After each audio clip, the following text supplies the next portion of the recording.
So I've been going down a rabbit hole as of late, going through old recommendations and stuff you guys have been sending me over the past few months to years now, and eventually it kind of led me to my origin point of where kind of everything began. And what I'm talking about is when I first really started getting into anime and I was watching like Dragon Ball, Naruto, Bleach, One Piece, etc.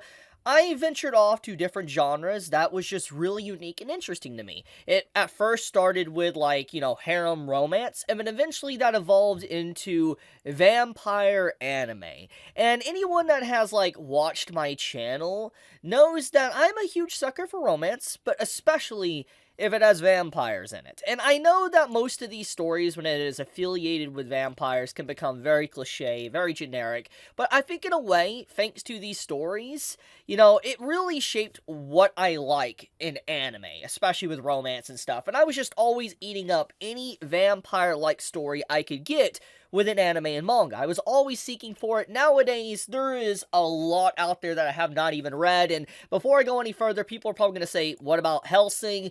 I got some very unfortunate news that's going to make you all very upset. I have never watched Hellsing. Yeah, I have seen clips of, Team 4 Stars Hellsing Abridged, but I have actually never watched Hellsing, and here's my reasoning, okay? Here's my reasoning. I never watched it because at the time I was watching so much at that time period when it was like the talk of the town, and I was also looking for romance. As you can see here, these two stories here, they have romance elements and vampires, and Hellsing does have vampires, and I like that, but I also like romance, and Hellsing didn't really have that, which is why I kind of put it off for so long, and I do need to get to actually sitting down and watching Hellsing one day.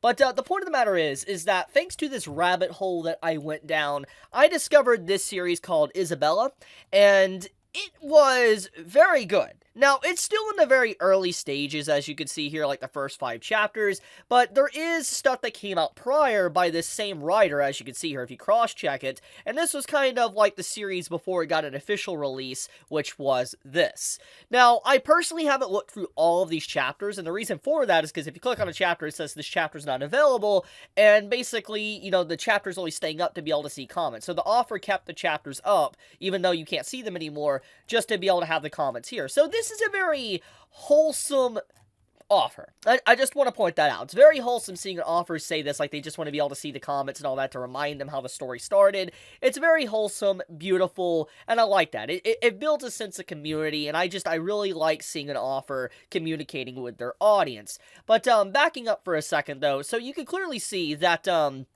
there was a few chapters that came out. You could go back multiple pages and stuff that, this series was. I don't know necessarily how far this got in comparison to probably, like, where the current story is at, because there is quite a few chapters, technically, that look split, and it looks like it built a very small little fan base, as you can see here, with the likes, like 4,000, almost 5,000 likes for some of these chapters. So it clearly had a fan base, and if we come here, it looks like that fan base has definitely grown since then. We have 11,000, 9,000, etc., so it's very nice. So, anyways, let's get into the point. So, as I've clearly made it very, very obvious, this is a vampire story. There's the whole reason I brought this up and all that, because I'm a big sucker for vampire-like stories, and so I sat down and I started this chapter. I started chapter 1, and the first thing I noticed when I was, reading this, I was like, this artwork is extremely unique. Like, if we just take a look at the way the art and line work and all that is done,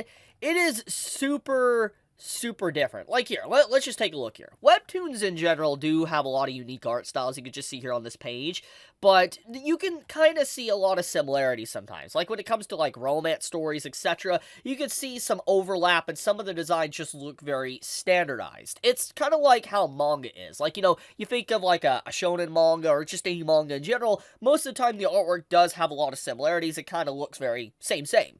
But I really do like the distinct look of this series. It has a very unique art style, and as soon as I started this, I was like, yo, this does not actually look like a typical webtoon in terms of design. The artwork really did stand out to me. It is obviously not the best artwork I've ever seen, but it really does feel like a very old schoolish, vampire story. It kind of reminds me of Vampire Hunter D. I remember reading those light novel books a long time ago, but the very art style of this feels very Vampire Hunter D inspired. I don't know necessarily if the author of this was inspired by it or not, but clearly the artwork, like I said, you can see it's very different. It does stand out to a degree in comparison to the average webtoon, and I think that's really cool. It definitely has that going for it. But I guess the big question we need to ask: how is the story? Is it good? What has happened so far in the first 5 chapters that would warrant me even wanting to make this video? Well, one of the reasons is I'm a sucker for vampire stories, but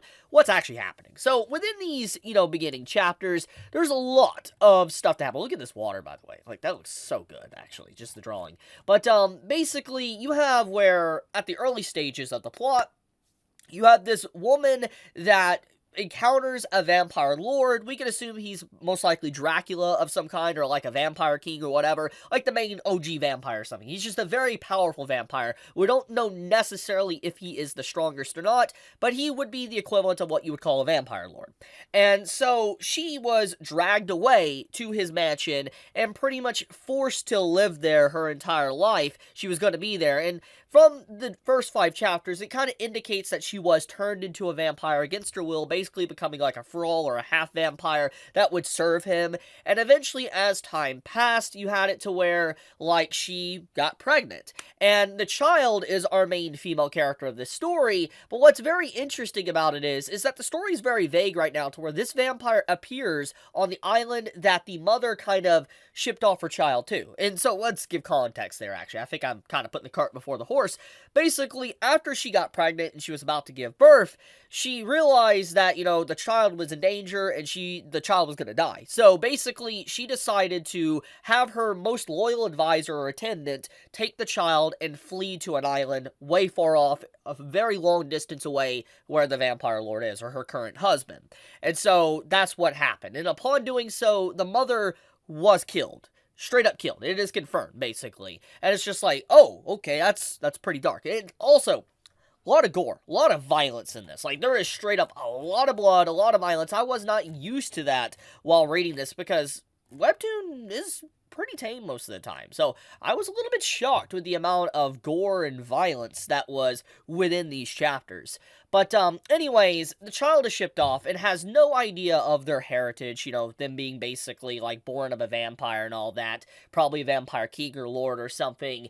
And eventually, as things happen, circumstances happen to where a vampire manages to find their way to this island and realizes that she is potentially his daughter. Now, let's explain that. So the vampire that winded up on this island, not her, by the way, this is our main female character, it was indicated that the mother of her had an affair and basically, had, another person's child. And so that was probably the reason why the child was in danger of getting killed, was because most likely the vampire king or lord found out about this and wanted the child, gone.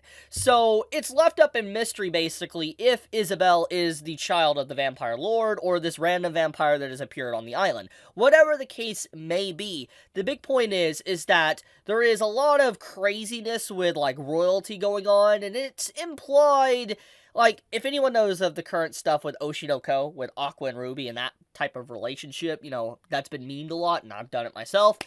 Basically, that vibes is coming off of this series, like with what's happening with this character that has met potentially his daughter. So, yeah, there's some creepy stuff going on, and it does play in line with a lot of, like, vampire bloodlines and stuff like that you would see within vampire stories, like different books, etc. So it plays with those themes. I mean, hell, even Vampire Knight kind of did this, if anyone has ever watched this series. So, it is interesting. I do think that it is a very early stage series, but the artwork 100% carries it. Like, look at this artwork. It's so good. It's just so artistic. And, like, this is straight JoJo posing, by the way. Straight up looks like JoJo. But, looks like Cars, honestly, if anyone watched that. But, back on topic, though, I just legit think that the series has a very good start. It's a very solid foundation for it, and I read ahead, honestly. I bought the chapters that you can't see here, but I read ahead, and it gets even better. Like, there is, a lot of confirmation and stuff with some things I'm not going to dive into. You can read it for yourself if you're interested in the story. But, if you do like vampire-themed stories and stuff, and, you like a unique art style, you should give this a shot. I'm a sucker for them, so there is a lot of bias here, I will be honest, but I did enjoy this, and so I wanted to recommend it to those, and once again, another shout out to how great the offer is. The offer is very wholesome, so also, I wanted to do it because of that. It's just not every day you see an offer be this wholesome, and I really like that. And so before I wrap up this video, I want to say if you are interested in this series, link will be to it in the description. Please click on it, but tell me your thoughts, how you felt about this, if you have read it already, or if you're going to read it. Be honest in the comments below, but I love you guys. Stay safe, stay healthy. Chibi out.